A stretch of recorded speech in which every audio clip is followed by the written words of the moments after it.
नमस्कार, मैं सुनीता कथा मंथन में आप सबका स्वागत करती हूँ। कथा मंथन में आज सुनिए प्रेमचंद्र जी की द्वारा रचित कहानी चकमा।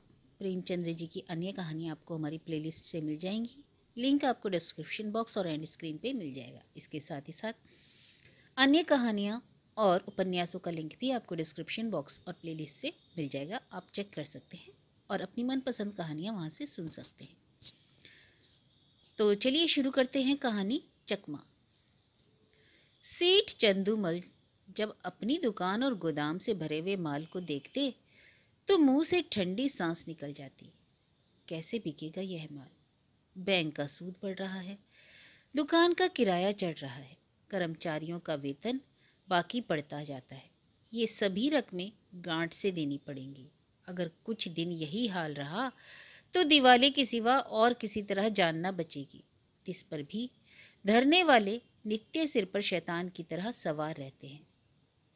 सेठ चंदूमल की दुकान चांदनी चौक दिल्ली में थी। मुफस्सिल में भी कई दुकानें थीं। जब शहर कांग्रेस कमेटी ने उनसे विलायती कपड़े की खरीद और बिक्री के विषय में प्रतिज्ञा करानी चाहिए तो उन्होंने कुछ ध्यान न दिया। बाजार के कई आड़तियों ने उनकी देखा देखी प्रतिज्ञा पत्र पर हस्ताक्षर करने से भी इनकार कर दिया। चंदूमल को जो नेतृत्व कभी न नसीब हुआ था वह इस अवसर पर बिना हाथ पैर हिलाए ही मिल गया। वे सरकार के खैर ख्वाह थे। साहब बहादुर को समय समय पर डालियां नजर देते थे। पुलिस से भी घनिष्ठता थी। म्यूनिसिपालिटी के सदस्य भी थे। कांग्रेस के व्यापारिक कार्यक्रम का विरोध करके अमन सभा के कोषाध्यक्ष बन बैठे। यह इसी खैर ख्वाही की ही बरकत तो थी। युवराज का स्वागत करने के लिए अधिकारियों ने उनसे 25,000 के कपड़े खरीदे। ऐसा सामर्थी पुरुष कांग्रेस से क्यों डरे? कांग्रेस है किस खेत की मूली? पुलिस वालों ने भी बढ़ावा दिया। मुआहिदे पर हरगिज दस्तखत ना कीजिएगा। देखे तो ये लोग क्या करते हैं, एक एक को जेल ना भिजवा दिया जाए तो कहिएगा। सो लाला जी के हौसले बढ़े।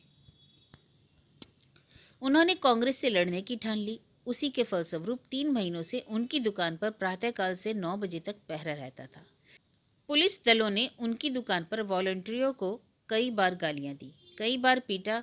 खुद सेठ जी ने भी कई बार उन पर बाण चलाए, किंतु पहरे वाले किसी तरह न टलते थे। बल्कि इन अत्याचारों के कारण चंदूमल का बाजार और भी गिरता जाता और जो दुकानों से के मुनीम लोग भी दुराशाजनक समाचार भेजते रहते थे। कठिन समस्या थी। इस संकट से निकलने का कोई उपाय न था। वे देखते थे कि जिन लोगों ने प्रतिज्ञा पत्र पर हस्ताक्षर कर दिए हैं वे चोरी छिपे कुछ ना कुछ विदेशी माल लेते हैं। उनकी दुकानों पर पहरा नहीं बढ़ता और सारी की सारी विपत्ति मेरे ही सिर पर आन पड़ी। उन्होंने सोचा, पुलिस और हाकिमों की दोस्ती से मेरा भला क्या हुआ? उनके हटाए ये पहरे नहीं हटते। सिपाहियों की प्रेरणा से ग्राहक नहीं आते। किसी तरह पहरे बंद हो जाते तो सारा खेल बन जाता। इतने में मुनीम जी ने कहा, लाला जी यह देखिए, कई व्यापारी हमारी तरफ आ रहे हैं। पहरे वालों ने उनको ना जाने क्या मंत्र पढ़ा दिया, सब चले जा रहे हैं। चंदूमल, अरे अगर इन पापियों को कोई गोली मार देता तो मैं बहुत खुश होता। यह सब मेरा सर्वनाश करके ही दम लेंगे।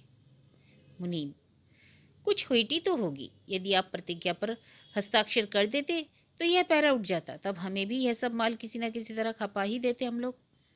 चंदूमल, मन में तो मेरे भी यह बात आती है, पर सोचो अपमान कितना होगा। इतनी हेकड़ी दिखाने के बाद फिर झुका नहीं जाता। फिर हाकिमों की निगाह में गिर जाऊंगा और लोग भी ताने देंगे कि चले थे बच्चा कांग्रेस से लड़ने। ऐसी मुंह की खाई कि होश ठिकाने आ गए। जिन लोगों को पीटा और पिटवाया, जिनको गालियां दी, जिनकी हंसी उड़ाई, अब उनकी शरण कौन मुंह लेकर के जाऊं? मगर एक उपाय सूझ रहा है। अगर चकमा चल गया तो पौ बारा।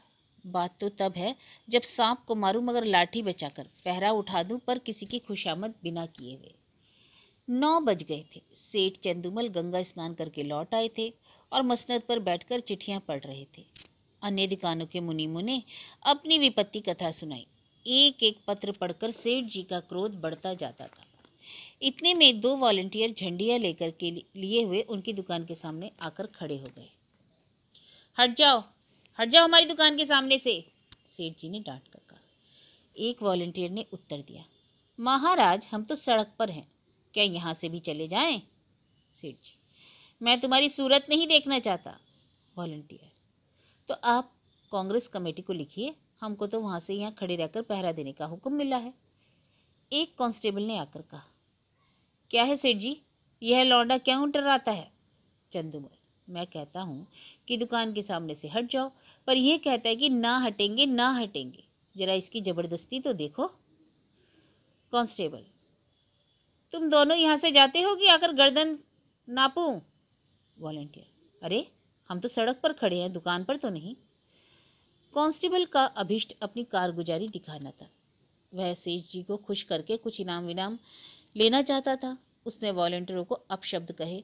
जब उन्होंने उसकी कुछ परवाह न की तो एक वॉलंटियर को इतने जोर से धक्का दिया कि वह बेचारा मुंह के बल जमीन पर गिर पड़ा। कई वॉलंटियर इधर उधर से आकर जमा हो गए। कई सिपाही भी आ पहुंचे। दर्शक वृंद को ऐसी घटनाओं में मजा आता ही है। उनकी भीड़ लग गई। किसी ने हाक लगाई, महात्मा गांधी की जय, और उन्हें भी उसके सुर में सुर मिलाकर देखते देखते एक जनसमूह एकत्रित हो गया। एक दर्शक ने कहा, क्या है लाला चंदूमल, अपनी दुकान के सामने इन गरीबों की दुर्गति कर रहे हो? तुम्हें जरा भी लज्जा नहीं आती? कुछ भगवान का भी तो डर है या नहीं? सेठ जी ने कहा, मुझसे कसम ले लो जो मैंने किसी सिपाही से कुछ कहा हो। ये लोग अनायास बेचारों के पीछे पड़ गए, मुझे सेंत में बदनाम करते हैं। एक सिपाही, लाला जी, आपने ही तो कहा था ये दोनों वॉलंटियर मेरे ग्राहकों को छेड़ रहे हैं, अब आप निकले जाते हैं। चंदूमल, बिल्कुल झूठ, सरासर झूठ और 16 आना झूठ। तुम लोग अपनी कारगुजारी की धुन में इनसे उलझ पड़े। यह बेचारे तो दुकान से बहुत दूर खड़े थे, ना किसी से बोलते थे ना चालते थे। तुमने जबरदस्ती ही इनकी गर्दनें देनी शुरू कर दी। मुझे अपना सौदा बेचना है, किसी से लड़ना नहीं है। दूसरा सिपाही, लाला जी हो तो बड़े होशियार, मुझसे आग लगवाकर अलग हो गए। तुम ना कहते तो हमें क्या पड़ी थी कि इन लोगों को धक्के देते। दरोगा जी ने भी तो हमको ताकीद कर दी थी कि सेठ चंदूमल की दुकान का विशेष ध्यान रखना, वहाँ कोई वॉलंटियर ना आए। तब हम लोग आए थे। तुम फरियाद न करते तो दरोगा जी हमारी तैनाती ही क्यों करते? चंदूमल, दरोगा जी को अपनी कारगुजारी दिखानी होगी। मैं उनके पास क्यों फरियाद करने जाता? सभी लोग कांग्रेस के दुश्मन हो रहे हैं। थाने वाले तो उनके नाम से ही जलते हैं। क्या मैं शिकायत करता तभी तुम्हारी तैनाती करते? इतने में किसी ने थाने में इत्तला भी दे दी कि चंदूमल की दुकान पर कांस्टेबल और वॉलंटियरों में मारपीट हो गई। कांग्रेस के दफ्तर में भी खबर पहुंची। जरा देर में मैं सशस्त्र पुलिस के थानेदार और इंस्पेक्टर साहब आ पहुंचे। उधर कांग्रेस के कर्मचारी भी दल बल सहित दौड़े। समूह और बढ़ा। बार बार जयकार की ध्वनि उठने लगी। कांग्रेस और पुलिस के नेताओं में वाद विवाद होने लगा। परिणाम यह हुआ कि पुलिस वालों ने दोनों को हिरासत में लिया और थाने की ओर चले। पुलिस अधिकारियों के जाने के बाद सेठ जी ने कांग्रेस के प्रधान से कहा, आज मुझे मालूम हुआ कि ये लोग वॉलंटियरों पर इतना घोर अत्याचार करते हैं। प्रधान, तब तो 2 वॉलंटियरों का फंसना व्यर्थ नहीं हुआ। इस विषय में अब तो आपको कोई शंका नहीं है कि हम कितने लड़ाकू, कितने द्रोही, कितने शांति भंगकारी हैं। यह तो आपको खूब मालूम हो गया होगा। चंदूमल, जी हाँ, मालूम हो गया। प्रधान, आपकी शहादत तो अवश्य ही होगी तब। जी, चंदूमल ने कहा, होगी। मैं भी तो साफ साफ कह दूंगा, चाहे बने या बिगड़े, पुलिस की सख्ती अब नहीं देखी जाती। मैं भी भ्रम में पड़ा हुआ था। मंत्री, पुलिस वाले आपको दबाएंगे बहुत। एक नहीं 100 दबाव पड़े, मैं झूठ नहीं बोलूंगा। सरकार उस दरबार में साथ ना जाएगी। मंत्री, अब तो हमारी इलाज आपके हाथ में है। चंदूमल, मुझे आप देश का द्रोही ना पाएंगे। यहाँ से प्रधान और मंत्री तथा अन्य पदाधिकारी चले तो मंत्री जी ने कहा, आदमी सच्चा जान पड़ता है। प्रधान संदिग्ध भाव से बोला, कल तक आप ही सिद्ध हो जाएगा, देखेंगे।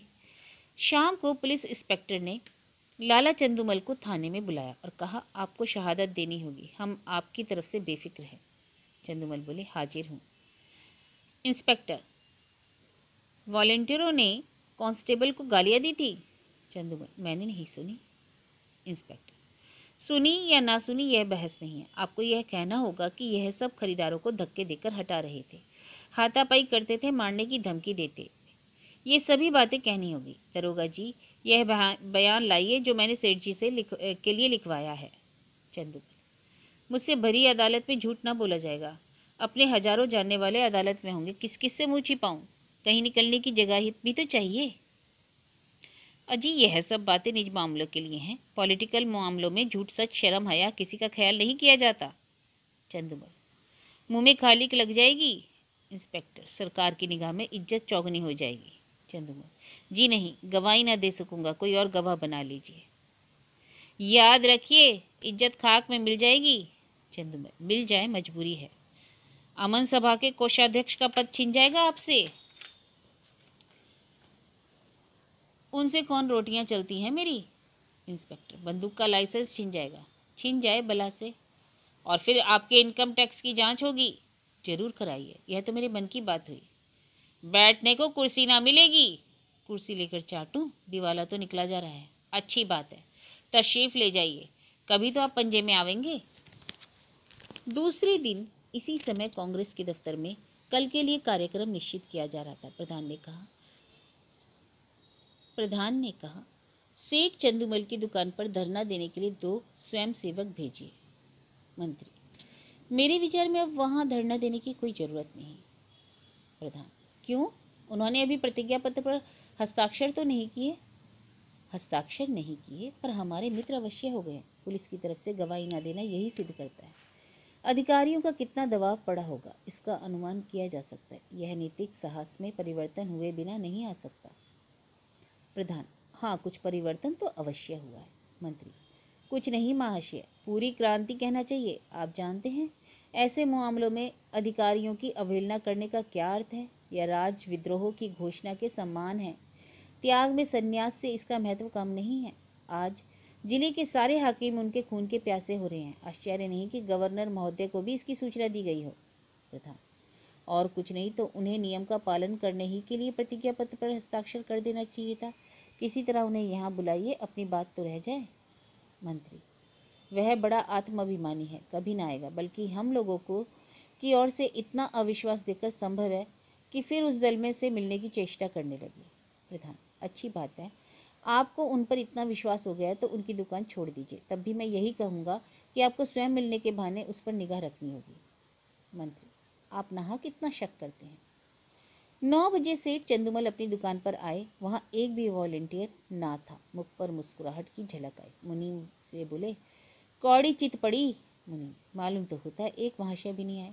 चंदूमल, ना आए और ना आएंगे, बाजी अपने हाथ रही। कैसा दाव खेला, चारों खाने चित। नहीं, बस यही जी चाहता है कि आपके हाथ चूम लो। सांप भी मरा और लाठी भी ना टूटी। मगर कांग्रेस वाले भी टोह में होंगे। चंदूमल, तो मैं भी तो मौजूद हूँ। वह डाल चलेंगे तो मैं पात चलूंगा। विलायती कपड़े की गांठ निकलवाइए और व्यापारियों को देना शुरू कीजिए। एक अठवारे में बेड़ा पार है।